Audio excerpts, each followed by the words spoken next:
Добро вечер. Добро вечер. Честитки за роденденот, за јубилеот. Да. ВМРО ДПМН е 27 години, 124 ВМРО.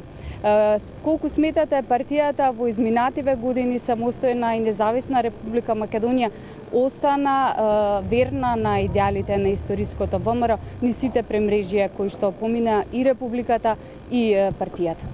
Историското ВМРО се борело за самостојност, слобода на Македонија, за човекови права, за остварување на вековниот сон, за сопствена држава на македонскиот народ, за зачувување на македонскиот идентитет, за јакнење на македонската култура, јазик и така натаму и така натаму. Ценам дека ВМРО ДПМН како модерна форма на историското ВМРО во контекстот и во времето во кое што битисува, постои и твори и работи, создаде исчекор напред во таа борба. Секако има многу други работи кои што остануваат можеби недовршени, недоправени од делот на идеалите на историското ВМРО, но сепак знаете, ВМРО ќе постои додека постои потребата да се бориме за слобода на Македонија. А имаме потреба да се бориме за слобода на Македонија. По 11 години на власт ВМРО ДПМН неодамна е опозицијска партија. Се најавува брзо враќање на власт, ве очекуваат и локални на есен. Вашиот лидер најави одредени преструктурирања. Кои се чекорите за да се оствари таа цел?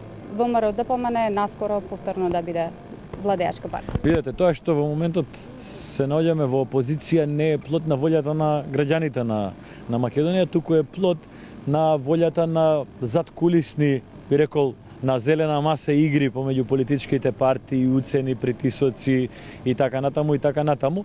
И тоа е неприродна состојба, заради тоа што секогаш кога се воспоставува некоја неприродна состојба има контрареакција. Јас верувам дека контрареакцијата на граѓаните на Македонија ќе биде уште поголема и уште посилна.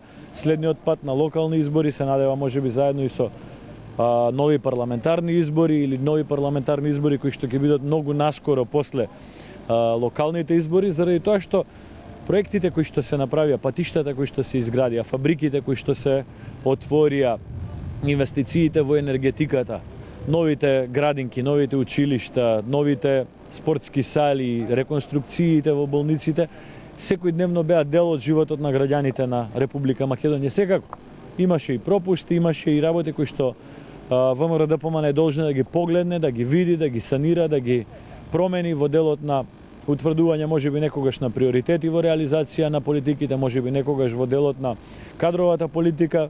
Овој период секако ВМРО ДПМН ќе го искористи интензивно, сериозно и одговорно да погледне кон тие прашања, но нема да дозволи во исто време да биде нарушена волјата на граѓаните во смисла на зачувување на основните карактеристики на оваа држава, на Република Македонија, и ќе внимаваме секој политичар кој што денеска се смета дека е дел од власта да си ги оствари своите ветувања, заради тоа што оваа гарнитура која што сега се представува како власт даде премногу ветувања, даде многу лажни ветувања, ние секојдневно ќе ги подсетуваме и ќе мораат или да ги остварат ветувањата или да признаат на граѓаните дека повторно како многу пати досега ги излажале.